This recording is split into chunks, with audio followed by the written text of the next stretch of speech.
You're listening to The Voluntary Life, where you can hear ideas for finding freedom in an unfree world. Visit thevoluntarylife.com to connect with the show and hear all past episodes. Here's your host, Jake. Hi, it's Jake here. Welcome to The Voluntary Life. I'm very pleased to have a special guest on the show this evening. It is writer and productivity ninja, Augusto Pinaud. Hi, Augusto. Well, thank you very much. After that introduction, I don't know what to say. I'm a writer, that I can say. I don't know about the ninja part. I try to deal with as much productivity as I can. I don't know if I yet have earned my badge as a ninja, but your black costume and throwing stars. Yeah. Well, so far, I can tell you that I continue doing wax on and wax off, and it's working. So, Augusto, I know of your work through the Getting Things Done Virtual Study Group podcast. And just as a bit of background, I've talked about GTD a number of times on this show, and I found that podcast very helpful. And I found your comments on that podcast, really, really inspiring and insightful, and lots of different interesting things that I've learned from that. And so I definitely want to talk to you about your ideas about productivity and stuff. But perhaps to start, for my listeners, you could just say a few words about your background and what it is that you do. Of course. I'm a writer, as you said. I have, between writing and translating, 10 books on my name. I write about productivity. I also have a book that I co-wrote with Michael Solinsky called iPad Only. My main machine is an iPad, and is where I spend 90% of my day. I discovered GTD around 2003, if my memory serves, and I thought it was quite interesting, so I got really involved. I got into mind maps after that. And stayed somehow after that in the Mac world and in OmniFocus. I have for a project for 2014 with a software per se, to bring OmniFocus is quite complex software, but really powerful. And one of the problems that software has with that combination of complexity and power is that people get lost. I not often talk good about Microsoft products, but it's similar like Outlook. Mm-hmm. Outlook is probably the best product after Exchange that Microsoft have ever done. And the problem is that it's complex and powerful. So people tend to hang up themselves with the Outlook rope. And OmniFocus tend to suffer from the same thing. So I'm trying to see if I can use what I know and what I have learned about productivity and can bring it to the rest of the world. Do you mean that you're developing like a different type of app that is similar to the kind of task management functionality, or are you doing something together with OmniFocus? No. I'm writing a course and I'm writing a book on the topic. So I see. Right. Cool. So that way, the tool is fantastic. I don't think we need another tool. I just think more people need to understand how to use the tool properly so they can really get the most out of the tool. So now I'm getting into the preparing our any course, and I'm going to be doing also a set of videos with a short video. So show you, okay, this is how you get into the OmniSync server, for example. That if you know what I talk about it, of course, is fantastic. But if you don't know, well, that video will show you why it's important of that and why it's nice to be able to synchronize that with your Mac and your iPad and your iPhone, and how that service, it's a fantastic service, really. And like that, little things and little tips and all in short videos, so people can, instead of try to digest the application in 20 minutes, they go and digest the application over time. Yeah. Oh, that sounds great. And that's the project that you're working on this year, is it? That's one of the projects I'm working this year. Yes, Yeah. I'm going to be also working in a project with the people of NOSB. That I cannot talk about it. That's it. What I just said, but it's going to be a fun project. That's also that we are working together. Awesome. Well, that sounds great. I look forward to hearing more about those useful guides and tools for being more productive with OmniFocus and other things together with NOSB. But one of the things that I really wanted to talk about today was some of your ideas, not so much tool-based, but more to do with habits. And in particular, this is something that we had a chat about on Twitter after my previous podcast, which I mentioned your idea of extraordinary time. And I sort of mentioned this very briefly because I found it very inspiring, and I've been seeing how I can use that idea in my own life. But I wonder if you can give your take on, what do you mean by this idea of planning for extraordinary time, and how does it work for you?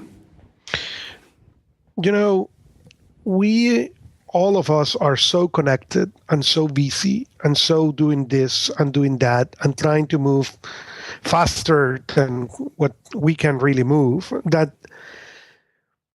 we lose the ability to see the bigger picture. And my goal when I started doing the Extraordinary Time was to be able to see that bigger picture, to take a time out of that speed and disconnect from everything and try to see if I could accomplish something extraordinary. Mm-hmm. And at the beginning was quite frustrating, to be honest with you, because you sit and you put the alarm for an hour and you are desperate and you see the alarm and it says 59 minutes 43 seconds and you're like, what? No, cannot be. Okay, well, I will sit here still and try to think a little bit more, and then you get desperate and look at the thing again and says 59 minutes 32 seconds. Come on. But or you go and then start thinking, well, I should upgrade the computer. No. That's not extraordinary. Let's stop this thinking, and try to go to the stuff. But like many things, if you start getting that time, your brain start getting to that time and then really disengage from everything else and start thinking into great ideas. Things like that had allowed me to come with book ideas, had allowed me to get into interviews like this that has been great, has allowed me to go and solve problems for customers. And I'm talking about big problems. One of them, and I think I mentioned actually that one on that virtual study group call, I had a customer who we are having a problem with inventory, okay, that was massive. And it was through that extraordinary hour that I came to a solution. We didn't know if it was going to work or not, but the problem, and it's an old problem. If you know enough about computers, you may remember the age where you had the PCI Express, and the AGP bus. And at the time, the problem was we were getting a lot of returns of those cards, but nothing wrong with the card. The problem was the customer bought one instead of the other one. Right. The problem is, as soon as that package is opened, you cannot put it in the shelf. Again. So the cost is really, really high, but you return it anyways because it's the wrong product. So it was a massive problem. It was causing a lot of headaches to everybody. And thinking about it, they say, well, what can we do to help this customer? And what we came up with was a sticker with the 3 bus, one next to the other one, and the right bus, or the bus of that card, was a little bit bigger and a little bit highlighted. So this is the bus you are buying. Right. It was nothing fancy. It was nothing technological. It was just a sticker. That sticker, in the next 90 days, create an 82% reduction in return. Right. Awesome. And it was through that extraordinary hour. And like that, I have solved other kind of problems, personal and non-personal, and come with great ideas. And it's something that I really appreciate, that stop and that taking that time to think what I can do that is extraordinary. A lot of people do so much, okay, that really seems incredible, but incredible is not extraordinary. And the only way sometimes to see that extraordinary is to disconnect from everything. Mm. So you said, can I just ask you about that? Like, so does that mean when you say disconnect from everything? So do you come into your session? I know you mentioned you do this in the morning, right? So, and you mentioned that obviously you don't do any surfing and anything like that. Do you come in with like a blank mind and you don't have any? Like, do you start fresh every morning, trying to think of a new extraordinary thing, or how does it work? Well, it is really hard to come with a blank mind for everybody. We try to do so much and accomplish so much and busy with so many things that is hard. But yes, I try to. That's one of the reasons I try to do my extraordinary hour at the first thing in the morning, before I'm running at 3,000 miles per hour. It's easier to stop a train when the train is not at full speed than when the train is at full speed. Right. If you try to do your extraordinary hour at 11:30 a.m., good luck. It's impossible. Why? Right. Because at 11:30 a.m., you are right now thinking that your morning is almost gone, okay? And what you're trying to do is push harder, not slowing down.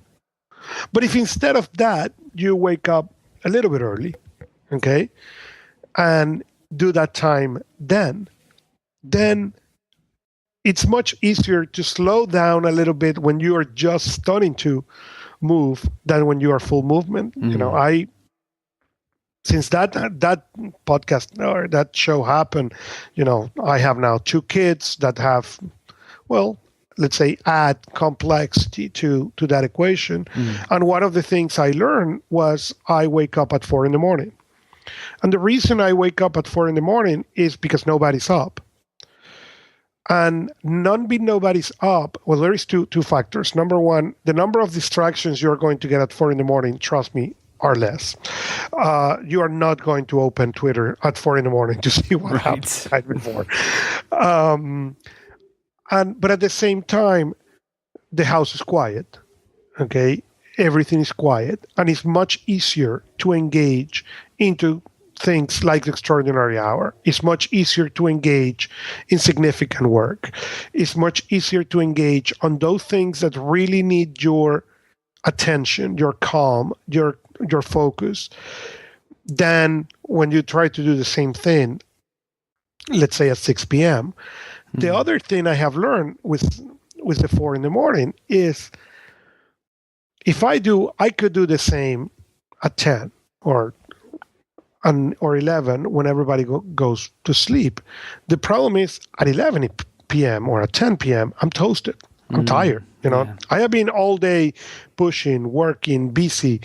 Then it is really hard for me. What I have discovered is if I go to sleep and then wake up at that 4 a.m, I'm way more likely to sit there, to think, and to get ideas, because then I'm rested. It's not the same thing, for me at least, to at 11 p.m. join the OWL Club and try to come with a great idea that at 4 a.m. when I just slept for 6 hours. Right. Yeah, no, I can certainly understand that. And this is another, like, just a practical question about it. But let's say that you do come up with some idea, and you mentioned, for example, that book ideas have come out of your extraordinary time. So let's say on a Monday, you're doing your extraordinary time, you come up with this book idea. If that's something that you want to pursue, then do you still, if you're doing that, all week, is that still qualifying as extraordinary time for you, or are you literally trying to generate new things every day? You know, how could you see what I mean? Because what I'm thinking is, once you've come up with the idea, it's kind of in your project list. And for me, you know, the way that I'm thinking about it is, I'm trying to focus on doing projects that I know are pushing my boundaries. So I have tagged those projects that I know are, for me, epic projects that are uncomfortable for me because they are pushing me beyond where I'm currently at. Right. And so what I'm trying to understand is, you know, I guess the way that I have been sort of implementing your idea, or at least using a variant of it, is I have been making sure that I take the time each morning to work on something that I know is pushing me. And sometimes that will be a new thing that I'm thinking of, a new project, but other times where I already have a project that I've come up with, which is pushing me beyond my boundaries, which I know is taking me to, you know, to really the best that I can undo. That is sort of what I'm focusing on. And I'm just trying to understand, are you doing that too, or are you trying to come up with new things each morning? No, I do it exactly how you describe it. As soon as I go, because sometimes, for example, that story I told you about the sticker, I wish to tell you I just sit for those 45 minutes and come with that brilliant idea, but I will be lying to you. Right. Okay. It was a lot of mornings, okay, thinking about the same problem and going around and going around and going around until I get the first idea. And then with the first idea, I even work a little bit more and came with the final sticker. But, Right. But what I want to try to make sure when I sit on and chew on that problem is that really it is not, you know, don't pick it. That's a perfect description. You want a solution that will go and break, you know, your comfort zone and or expand it or make it bigger. Make sure you are not going to go and say, well, you know, now I'm going to work about a brochure. Well, but how many brochures do you do a year, Jake? Well, I do 52. Well, that's not going to really push the boundary so much. Okay. Right. When I wrote my first book was a novel, and I love writing novels. Okay. And when I knew I wanted to be a writer when I was 14, and I was a big fan of Enid Blyton, that not many people know who she is, but you may. Oh, yeah. People in England know who she is. Yeah, exactly. That's the reason I'm quoting her. And my first book was a novel, and my goal was to make it bestseller into Smashwords. That's where I launched the novel, and I did it. It took me 7 months. When I wrote the second novel, my goal was to make it in half of the time. Okay, and I made it in 2 days. That was fantastic. Wow. So I decided that it was time to write the third book. And when I write the third book, I came with the idea, okay, well, you know, it's time to write the next book. The first thing I said was, okay, I want to change now the comfort zone. And the comfort zone for me right there was Smashwords. Smashwords is it's a smaller market. Okay. So obviously it's easier to get to bestseller status. So I said, well, the next challenge then who it is. And I say, well, the next challenge is obviously Amazon. So it took me a lot of time to think and to spend in that extraordinary hour how I can do to make this next book I'm going to write a bestseller in Amazon. Right. And that book was 25 Tips for Productivity. And I did. The book was bestseller in the second week, and it stayed in the 100 bestseller books in Amazon for, I think it was 37 weeks in a row. Awesome. Okay. It was awesome.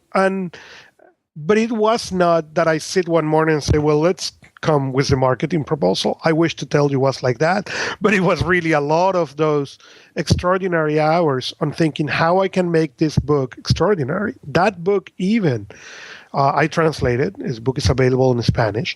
And there is a university in Mexico called Tecnológico de Monterrey, and specifically on Sonora, on the state of Sonora, where my book, 25 Tips for Productivity, is a required reading for one of their classes. And that, of course, I could not think about that, but it's a really cool fact of how far thinking about that extraordinary hour sometimes help you to get because that book was bestseller not only here in the States, was bestseller in Mexico, bestseller in the UK, in Spain, in France, and but all that comes out of that extraordinary hour, come out of sitting and say, fine, okay, how I can now go one step more, but not one step, let's make one leap. And a lot of times you go over the same problem, or I go over the same problem and the same problem and the same problem until I finally see that solution. And I wish to tell you it's a new problem every morning. That would be great. No, well, that actually is that's very reassuring for me to hear, because it's like, I can't generate that many epic projects, and also in the nature of them, if they're really challenging problems to work on, then they're going to take time. So it makes a lot of sense to me that you then you once you've found a challenging question, that you're spending multiple mornings working on it. And I mean, this again, this is just a sort of practical question, but does that mean that by that time that project has also become a project in your OmniFocus system, and you have tasks and follow-ups and everything? Because one of the things that you mentioned about Extraordinary Time is you don't look at your task lists, and you don't look at your existing stuff. And so I'm just trying to sort of understand what's the relationship between the things that you're doing in Extraordinary Time and your task system, your sort of overall productivity system? Yeah, my Extraordinary Time is usually not related. And as soon as they go to a project, it's because my Extraordinary Time has come to a conclusion. And then I understand what is the project. I don't have a project. Well, think about how I'm going to solve, I don't know, problem X. If it's problem X, what I'm looking into my Extraordinary Time, I have a short list of things, and it's a context. If you called Extraordinary Time, and I open that, and you will see there between 2 and 5 items usually that I'm thinking about. And most of the, especially now, I've been doing this for so long that I know what those issues are. So I most of the times don't even need to open that list.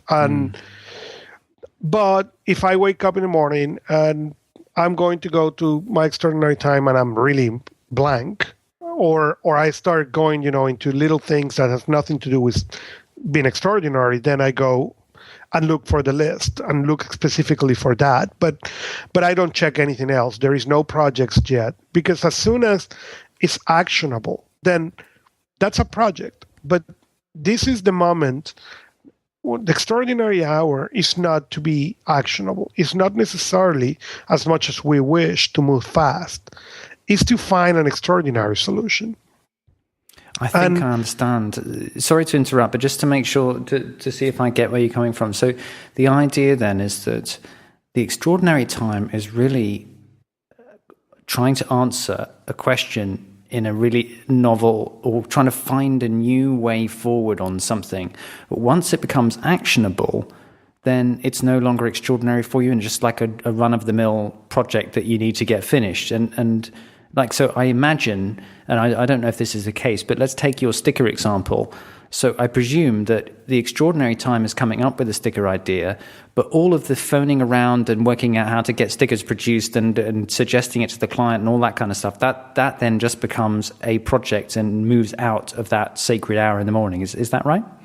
That's correct. In the case of the sticker, okay, the problem was how we can reduce this amount of return, because it's hurting business.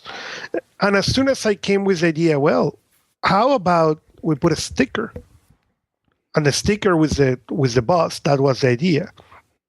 As soon as that came, and I thought it was incredible. So and as soon as I get that idea, then that went out of that list, and then it turned out into a project that requires a lot of hours of thinking, because it was not well fine. Now we need to make the sticker, but let's get, the graphic designer to make a sticker that makes sense, that fit the boxes and so far, so on, and wearing the boxes and all that.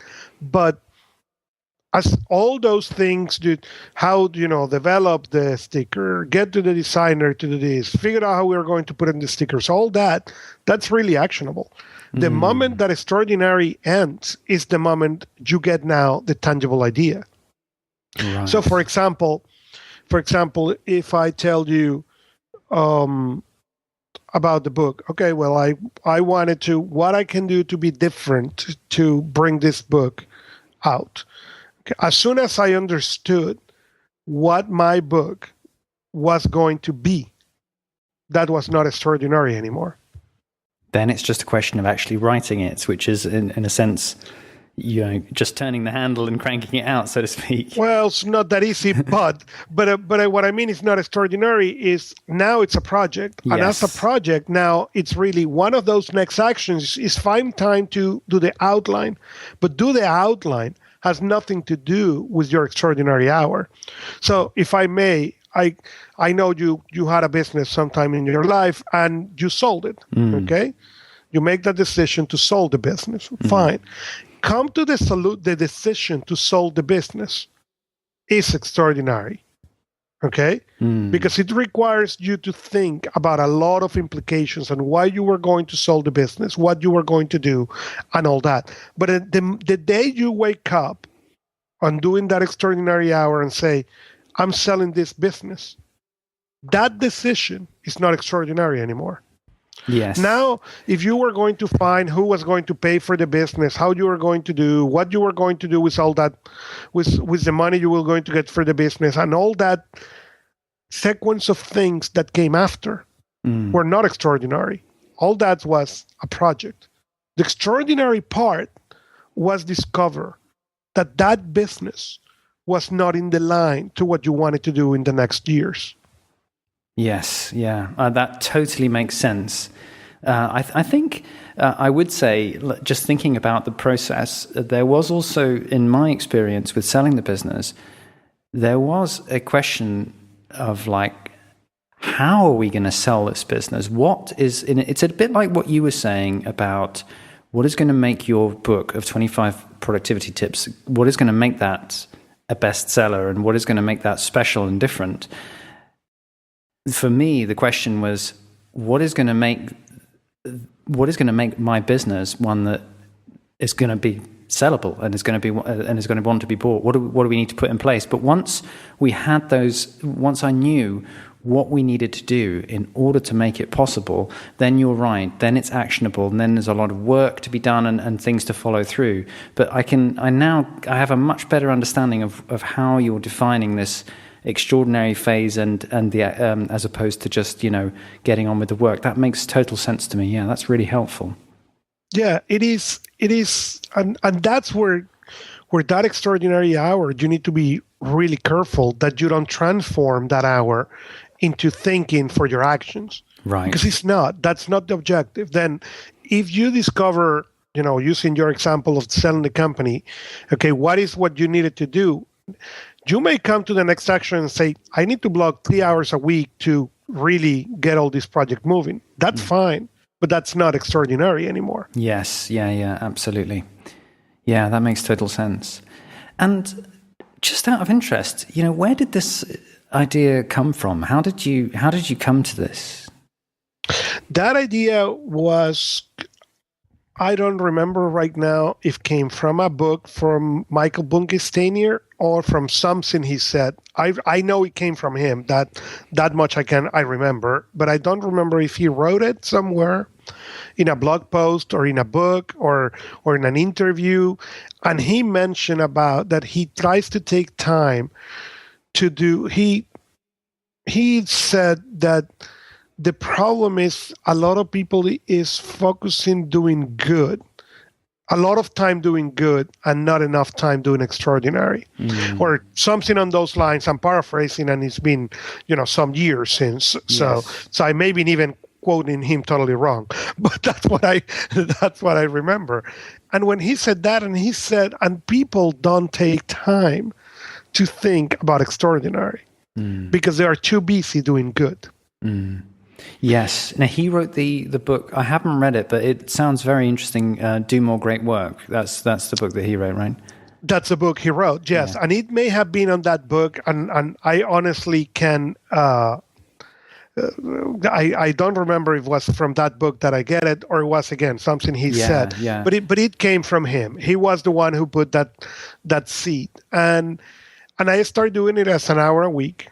Okay. And when time permits, I try to do it 5 times a week. But if time gets hectic, because, well, that's what happened to everybody, I try to at least keep it for 2 times a week, because I need that time. Right. To think. And it's interesting, I have said, for example, for the weekly review that Get Things Done mentioned, and I do a variation of the weekly review, and I've been doing it for years, and I go to Starbucks, and I only do it in Starbucks, and I get a specific kind of coffee that I only order when I going to do my weekly review. And I've been saying this for years, and the reason is no other that your brain gets trained to disconnect. When you go and do, your weekly review in a Starbucks, and you only order, let's say, a vanilla latte, okay? A venti vanilla latte. And that's the only coffee you drink while you do the weekly review. At the beginning, you don't notice it, okay? But there is a moment in which, as soon as you sit in there and your brain smells the vanilla latte, it say, "Oh, it's weekly review time. Right. Great. Right. Let's disconnect from all that problems I have, and let's focus on how we're going to clean the things for next week." And it is the same thing for the extraordinary time. And you need to identify what is going to be that trigger. Why I said this? Because there are mornings that you are going to wake up open to it, okay? And there are mornings that you are not going to want it to go in there. Why? For a simple reason. If you are trying to break out of your comfort zone, as soon as you hit fear, you are not going to want to go and sit on that chair to think about how you are going to break your comfort zone. And is where it's important. Many of my triggers are music. So I have a particular piece that I play on my extraordinary time. And again, it does. My brain knows that when that's playing, it's time to think. Right. And it's time to think on a particular way. It's not the same music I listen when I write. It's not the same music I listen when I'm doing my weekly review. Okay, and I can tell you a funny story. They invite me to a live concert, and I sit in there, and we were going to watch or to listen, to Beethoven Nines, and that is what I use for weekly review. And the most interesting thing is when the orchestra starts, my brain went into weekly review mode. And doing your weekly review in your head. It was terrible. It was terrible because I could not really enjoy it because my brain was really saying, well, this is the music. What's wrong with you? Pull the phone. We should be doing this right now. But aside of those little problems that may happen to you, what that do is your brain gets the music and disconnect from the other pressing matters and focus. And in my particular case is music. Don't need to be music. I had a writer friend who he takes his shoes off. So he gets tea and take his shoes off regardless where he is. And that's what he used as a trigger for his brain to understand it's time to write. Right. And it is important. I have discovered with the years, those little triggers are really, really important, because there are many mornings, Jake, that you're going to wake up and say, oh, yes, great, it's time to the extraordinary time thinking. And there are other mornings that you're going to say, I don't want to think about anything today, especially not about that extraordinary thing. No, that makes complete sense. I've just been reading a book called The Power of Habit, and I can really understand how associating like specific triggers can help you get in the right frame of mind. I remember David Allen talking about that too. He used to say that I think he listens to classical music or something when he's doing his weekly review, and that sort of triggers his brain to know that it's review time, and that it makes total sense. And it's kind of happened to me too, that I've been writing a book, and I've just nearly finished it actually, about entrepreneurship. And as I've been writing, I've been listening to a particular kind of music, and now that is completely associated with the process of writing for me. And funnily enough, it's Beethoven, just because I couldn't listen to anything with lyrics, because that's just distracting. But now every time I want to write, I've got to listen to that, because it's kind of got me in the writing zone now. So yeah, I can completely understand where you're coming from. Yeah, it is. It works exactly like that, and it is important to identify that. And you are going to discover that is not every Beethoven. Okay, if you go now and open your iPhone and create a station called the Beethoven station, you're going to discover many of them work, and some of them they don't. They kick you out of the zone. And it is important to identify those, because then that will allow you to identify what is exactly what works and what is exactly what doesn't. And know that makes an incredible difference, because if you have, again, an hour and the music is going to help you to get into the mood in 10 minutes or 5 minutes instead of 20, that means you just got 10 more minutes of thinking. Yeah, it's a huge difference in your productivity in that time. If you can get into the zone fast, then it's going to make a massive difference over time as to what you're able to do with your extraordinary hour.